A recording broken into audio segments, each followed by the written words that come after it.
Hello students, welcome back to Rashtra Defense Academy. In this session, we will discuss English paper of CDS 2 2020 for Set B. In this part, we will discuss antonyms and the questions are from 31 to 40 for Set B of CDS 2 2020. So let's begin. Now first of all, we have to understand the directions. Each item in this section consists of sentences with an underlined word followed by 4 words or group of words. हमें एक sentence दिया जाएगा, उसमें एक शब्द या फिर कई बार ग्रुप ऑफ वर्ड्स अंडरलाइंड होता है और उसके हमें 4 ऑप्शन मिलते हैं. Select the option that is opposite in meaning to the underlined word and mark your response on the answer sheet accordingly. और हमें उस underlined word का या group of words का opposite A, B, C, D में से choose करके as a answer OMR में mark करना होता है. तो antonyms English medium students क्या बोलेंगे? Opposite words बोल देंगे. और हिंदी मीडियम स्टूडेंट्स किस नाम से जानेंगे? विलोम शब्द के नाम से जानेंगे. पहला क्वेश्चन है, the archaic thinking leads to unfounded beliefs. कि दो आर्चेक थिंकिंग होती है वो अपरिवर्तनशील विश्वास को जन्म देती है. तो जो आर्चेक वर्ड होता है इसका मीनिंग होता है ओल्ड यानी कि पुराना. तो यहाँ पे अगर देखें तो एंटीक्वेटेड, आउटमोडेड, बियॉन्ड द टाइम्स, ये तीनों सिनोनिम की तरह काम करेंगे.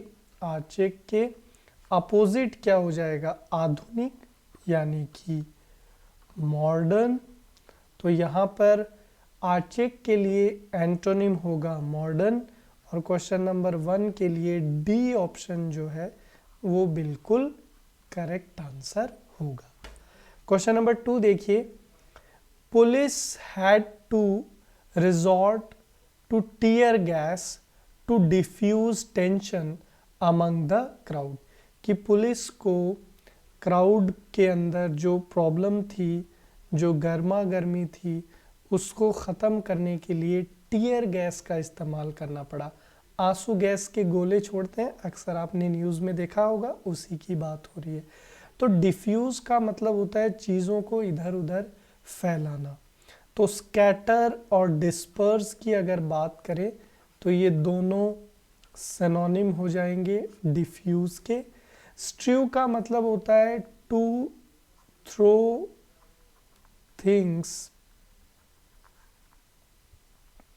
इन एन अनटाइडी वे. बहुत ही गंदे तरीके से चीज़ें उधर उधर फैलाना, बिखराना, इसको हम लोग स्ट्रू बोलते हैं. अक्सर आप बॉयज़ हॉस्टल में अगर गए हों तो वहाँ पर जो सिचुएशन होती है, जिस तरीके से सारा सामान फैला हुआ होता है, वो आप उसको क्या बोल सकते हैं? स्ट्रू बोल सकते हैं. तो यहाँ पे कंसंट्रेट का अर्थ होता है चीज़ों को एक जगह इकट्ठा करना, कलेक्ट करना. तो that will work as an antonym for diffuse.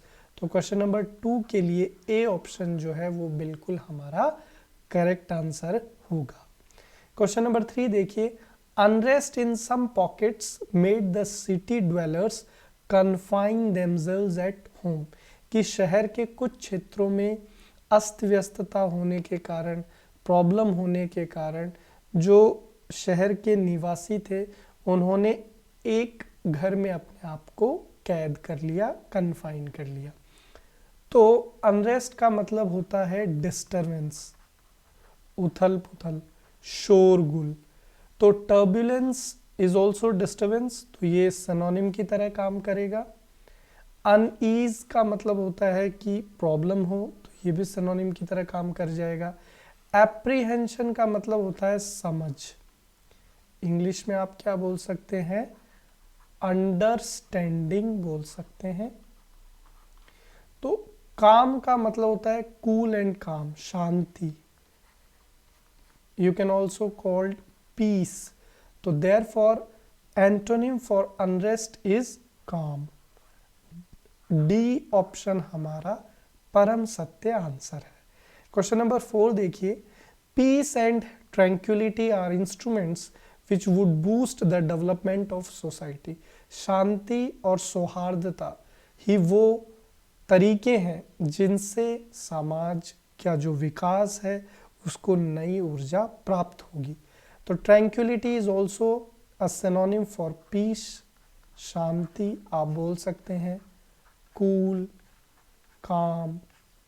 So calm and serenity are synonyms for tranquility.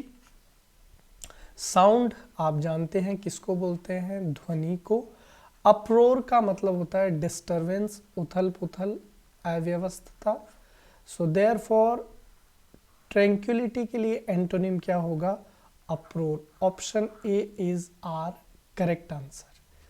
Question number 5, bearing a decision of such disputes, other matters relating to the election of president or vice president may be regulated by law made by parliament. Word हमें दिया है bearing। bearing का मतलब होता है to exclude something, किसी चीज को हटाना या छोड़ना। तो अपोजिट क्या हो जाएगा, किसी चीज को शामिल करना, यही तो अपोजिट होगा। और अगर शामिल करने की बात करेंगे तो इंक्लूडिंग इंग्लिश में बोलेंगे। और क्वेश्चन नंबर 5 के लिए सी ऑप्शन हमारा परम सत्य आंसर होगा। एक्सेप्टिंग, विदाउट और एक्सक्लूडिंग, ये तीनों किसकी तरह काम करेंगे, सिनोनिम की तरह काम करेंगे बेरिंग के। आगे बढ़ते हैं। क्वेश्चन नंबर 6 हमें दिया है, his speech was full of emotions and it was an extempore, कि उसका जो भाषण था वो इमोशंस से भरा हुआ था और वो एक एक्सटेम्पोर था। एक्सटेम्पोर का मतलब होता है अ स्पीच डिलीवर्ड इंस्टेंटली, तुरंत बिना किसी तैयारी के जो भाषण बोला जाता है उसे हम लोग एक्सटेम्पोर बोलते हैं। तो ad lib and unrehearsed, these will work as synonym for extempore. Readymade इस कॉन्टेक्स्ट में बिल्कुल गड़बड़ है। प्रिपेयर्ड तैयार किया हुआ, तो ये बिना तैयारी के, और ये प्रिपेयर्ड मतलब तैयार किया हुआ। तो क्वेश्चन नंबर 6 के लिए ए ऑप्शन जो है वो हमारा करेक्ट आंसर होगा। क्वेश्चन नंबर 7 है, the teacher asked her students to understand ongoing problems and address them suitably, कि टीचर ने स्टूडेंट्स से कहा कि वे ऑन-स्विंग प्रॉब्लम्स को समझें और उनके बारे में बताएं। ऑन-स्विंग का मतलब होता है something that follows something else, कोई ऐसी चीज जो किसी चीज का क्या करे, अनुसरण करे, उसे हम लोग ऑन स्विंग बोलते हैं। तो कॉन्सिक्वेंट या सब्सिक्वेंट ये दोनों सिनोनिम होंगे ऑन स्विंग के लिए। रेट्रोस्पेक्टिव का मतलब होता है पिछला या पुराना। तो फॉलो मतलब जो आगे आएगा, तो पिछला या पुराना यानी कि प्रीवियस, तो ये एंटोनिम हो जाएगा ऑन स्विंग के लिए। तो क्वेश्चन नंबर 7 के लिए सी ऑप्शन हमारा परम सत्य आंसर होगा। इस वर्ड का प्रोनाउंसिएशन है ऑन स्वीट। क्या है, ऑन स्वीट। ऑन स्वीट हम लोग किसको बोलते हैं, अटैच्ड बाथरूम या फिर कोई ऐसा बेडरूम जो बाथरूम से अटैच्ड हो।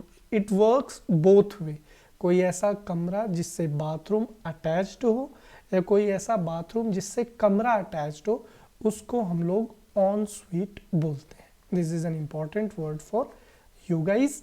Question number 8, all the allegations, allegations किसको बोलते हैं, आरोप। तो all the allegations against the actor were expunged by the committee of inquiry. तो एक्सपंज्ड का मतलब होता है टू डिलीट समथिंग, किसी चीज को हटाना। तो सेंटेंस का मीनिंग यहाँ पे क्या हुआ कि एक्टर के विरुद्ध जितने भी आरोप थे वो कमिटी ने, जो इंक्वायरी कमिटी थी, उसने क्या कर दिए, हटा दिए। तो गॉट रिड ऑफ, रिजेक्टेड, ये दोनों सिनोनिम की तरह काम करेंगे एक्सपंज्ड के। एक्सेप्टेड मतलब किसी चीज को स्वीकार करना। तो क्वेश्चन नंबर 8 के लिए सी ऑप्शन हमारा परम सत्य आंसर होगा। क्वेश्चन नंबर 9 देखिए, his relatives dissuaded him from giving up the job. Dissuade का मतलब होता है किसी चीज के लिए मना करना। तो यहाँ पर डिस्करेज्ड, एडवाइज्ड अगेंस्ट और डेटर, ये तीनों ही सिनोनिम होंगे किसके, डिसवेडेड के। परसुएड का मतलब होता है किसी चीज के लिए मनाना या राजी करना। तो यहाँ पर परसुएड के लिए कुछ और अच्छे वर्ड मैं आपको बता देता हूँ। आप बोल सकते हैं कैजोल, आप बोल सकते हैं फ्लैटर, आप बोल सकते हैं कन्विंस, आप बोल सकते हैं इनवीगल। तो ये सारे सिनोनिम्स हैं किसके, परसुएड के। तो यहाँ पे परसुएड ए ऑप्शन जो है वो आपका परम सत्य आंसर होगा। क्वेश्चन नंबर 10 देखिए, he is one of the confidants of the leader and can influence the decision of the government, कि वह नेता के भरोसेमंदों में से एक है और वह सरकार के निर्णय को प्रभावित कर सकता है। तो कॉन्फिडेंट का मतलब होता है भरोसेमंद, जिस पे आप बहुत ज़्यादा भरोसा करते हैं, जो आपका क्या हो, जिगरी हो, उसको आप बोल सकते हैं कॉन्फिडेंट। तो यहाँ पर ओपोनेंट, विरोधी, ये आपका एंटोनिम होगा। तो क्वेश्चन नंबर 10 के लिए ए ऑप्शन परम सत्य आंसर है। इंटीमेट का मतलब होता है क्लोज, तो ये एज अ सिनोनिम काम कर सकता है कॉन्फिडेंट के। Close friend is also a synonym of confident. और कलीग इस कॉन्टेक्स्ट में बिल्कुल अलग है। कलीग हम लोग बोलते हैं साथी को, जो आपके साथ ऑफिस में काम करता हो, इस तरीके से। तो आई होप कि ये आपको क्लियर हुए। Thank you so much students.